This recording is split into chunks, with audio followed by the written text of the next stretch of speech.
So this is the first of our snippets for this week, which will be looking at the very early stages of Reconstruction.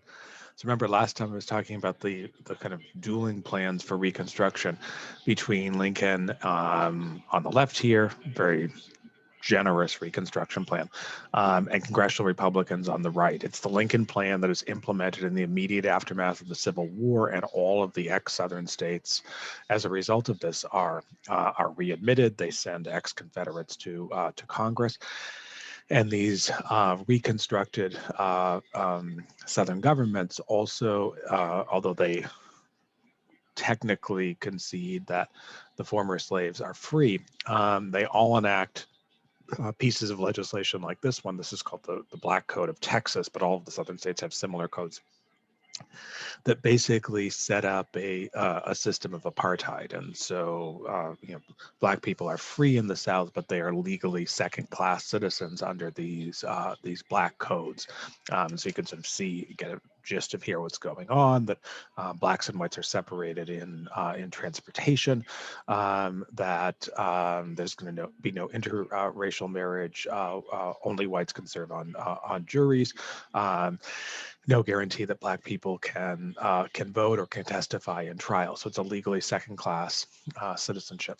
So in response to this, Congress in 1866, remember Congress is still controlled by the Republicans, passes both a statute and a constitutional amendment to create a greater sense of equality. So the 1866 Civil Rights Act establishes that all former slaves are declared to be citizens of the United States, and therefore the argument is that they have common citizenship possessions, that these southern states can't take them away from them, and that if states try to challenge this, and this is a critical provision of the act, and this is something we'll come back to when we get to the 20th century, the cases will be held in federal courts rather than in state courts. So in state courts, the segregationists often controlled things, but in federal courts, there's a greater degree of federal control. And then this sentiment is codified in the 14th Amendment, which is passed by Congress in 1866 and is ultimately ratified by the states in 1868. The most important of the amendments after the passage of the Bill of Rights, which makes clear that there's a national citizenship right, that no state shall enforce any law that shall abridge the privileges and immunities of these national citizenship rights. Also, that no state shall deprive person of life, liberty, or property without due process of law. So basically applying the Fifth Amendment to state actions, and this critical passage that states cannot deny to any person within jurisdiction the equal protection of the law. So this is the Equal Protection Clause, and a whole array of civil rights decisions in the 20th and 21st century have come from this provision. So this is a robust package of federal legislation to try to bring about a more egalitarian South. It meets with the ferocious resistance of the President of the United States, Andrew Johnson. Remember, he had been put onto the Lincoln ticket in 1864 because there was this sense that he had appealed to pro-war Democrats. He had been loyal to the Union in the Civil War, but he is a ferocious racist. And in 1866, Johnson, in what was at the time an unprecedented move, now of course presidents do this all the time, goes on a national speaking tour. This is a photograph of him on the tour. He's where I'm circling him in the cursor. He goes around and participates in congressional campaigns, calling for the defeat of radical Republicans, the election of Democrats or more conservative Republicans who are opposed to civil rights.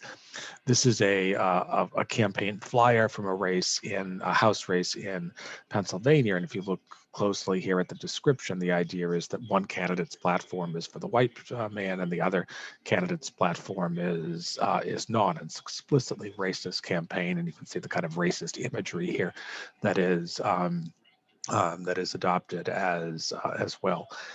But shockingly, the Johnson campaign backfires.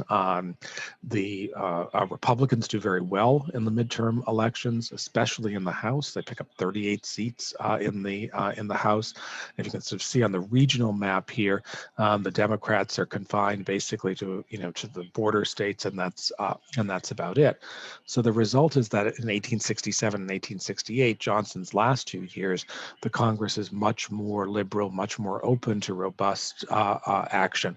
The key players, this man Thaddeus Stevens, who's a radical Republican congressman from Pennsylvania, and it pushes the idea of aggressive federal intervention on behalf of the former slaves. The big piece of legislation during this Congress is a measure called the Reconstruction Act, which does something that had never been done before in American history and has never been done since. And that is to divide former states into military zones, not necessarily open to state lines. It says that these states will not be readmitted until they ratify the 14th Amendment, until Congress has approved their new state constitution, so no black codes are going to be permitted, and in where these southern states ensure that the former slaves can vote. And this is the map of the military districts that are created throughout the South. Each of them is in charge of each of them is a general is in charge of them. And the hope here is that this is a way of the radical Republicans hope in Congress of bypassing Johnson. It was hostile to civil rights. Tennessee, you'll notice, is not covered by the Reconstruction Act because Tennessee alone among the southern states had ratified the 14th Amendment. So you have this Reconstruction Act of these generals who report to the Secretary of War, Edwin Stanton. This would now be called the Secretary of Defense. And Stanton had been a member of Lincoln's cabinet, is generally sympathetic to the aims of the Reconstruction Act.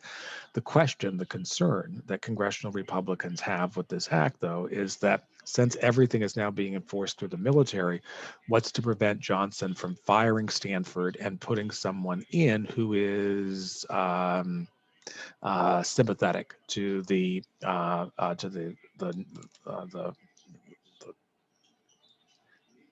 pro-Confederate anti-civil rights cause. So to address this, the Reconstruction Congress passes this law called the Tenure of Office Act. Key provision here is down at the bottom. And the thinking here is, look, the Constitution says that all cabinet nominees have to be confirmed by the Senate, and therefore it's logical to assume that the framers also believed that to fire one of these people also required Senate confirmation.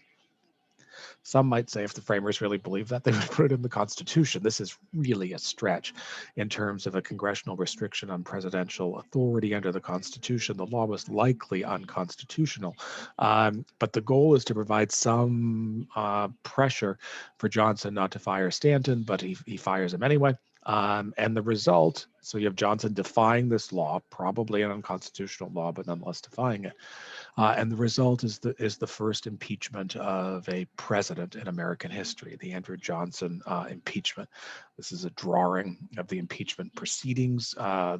He is impeached in the House. The trial occurs in the Senate. This is a ticket for the Senate trial. Ultimately, Johnson is acquitted in the Senate trial, which takes place in early 1868. He's spared by one vote, avoiding the necessary 2/3. You can see where there's sort of a strong anti-Johnson sentiment in the Northeast, in Ohio and Michigan, which are the more left wing of the Midwestern states, and somewhat surprisingly in the far West, which was somewhat a more conservative area at the time. But Johnson skates through because the Republican Party itself, most of these are Republican senators, are divided, and because the ex-border states were very sympathetic to his cause. This is it's an act that's worth thinking of. So on the one hand, Johnson had a pretty compelling argument, which is he was saying, look, that they're trying to kick me out of office for not following a law that everyone really believes is unconstitutional.